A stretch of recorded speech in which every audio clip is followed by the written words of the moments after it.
Implicit and unshaken loyalty which the Igbos had shown to Dr. Azikiwe during the accuse crisis did not arise, in my view, from ideological faith, but rather from linguistic affinity and ethnic self-assertion. In other words, the Igbos did not support Azikiwe because he had a better ideology. They supported him because he was Igbo. It's the exact same thing like when I say that the Igbos did not support Peter Obi because he had a better ideology. They supported him because he was Igbo. And they know that to be true, but they will never admit.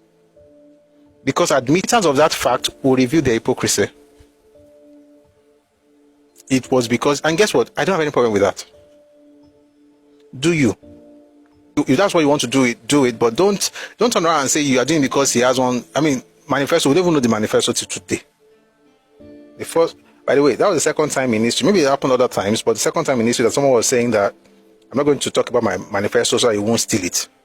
Azikiwe did something similar in 1951. Nigeria history is sweet. Where were we? So it says here, the implicit and unshaken loyalty which the Igbos had shown to Dr. Azikiwe during the accuse crisis did not arise, in my view, from ideological faith, but rather from linguistic affinity and ethnic self-assertion. This, I warned, was an ominous pointer to the future. Nigeria under a unitary constitution might be dominated by those, whatever their number, who hold greater allegiance to ethnic affinity than to principles and ideals. History has shown us that Papa was right. We saw it, for instance, in the First Republic. We saw, for instance, how a particular ethnic group decided to dominate the civil service. Now, if you're Yoruba and you have not read this thing, they will tell you it was because they were qualified. That's not true. There's nothing close to the truth in that statement. They were not qualified. It was nepotism at its worst.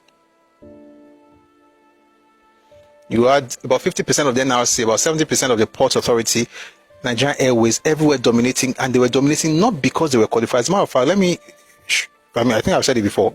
There was a messenger. A messenger in the Nigerian Railway Corporation. This was in early 1960s, so the report was from 1964. By the way, that report is in Radio Meet Global. So if you join us on Telegram, you'll find it. You find it in our resource section. It's called White Paper on Alignment of Nigerian Politics, 1964. It was bad to the point where a janitor was made the chairman of the selection committee of a recruitment exercise. In other words, we want a new engineer, but the chairman of that recruitment or recruiting committee was a janitor and the only thing that janitor had to be able to occupy that post was his ethnicity. Folks who tell you to forget your ethnicities are not telling you because they want to build a new Nigeria. And if they want to build a new Nigeria, I can assure you the idea is to build it in their own image and likeness, where everything was dominated. And that's what you saw from 1960 to 1944. And that happened because, like the document I'm always referring to, one of these days, Madebe, we're going to get there. We're going to get there. We're almost there. You will see how the thing was planned and how it was executed and how it was stopped. It was stopped in 1964, which necessitated the first coup. The first coup that was executed was in 1966, but the first coup that was planned was in 1964. And before they even planned that first coup, the first idea was to secede.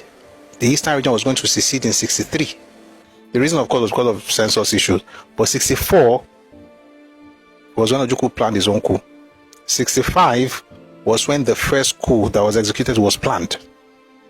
1966 was when they got into power again. And between January 16 and July 29 of 1966, what happened between 1960 and 1964 also happened at the national level. As we go on in this conversation, we'll get into it.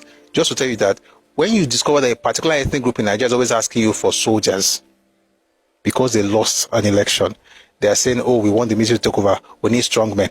When they start talking that nonsense, just understand the fact that nobody today, It don't happen before. And I'm saying this again, I be like the voice in the wilderness, just warning us.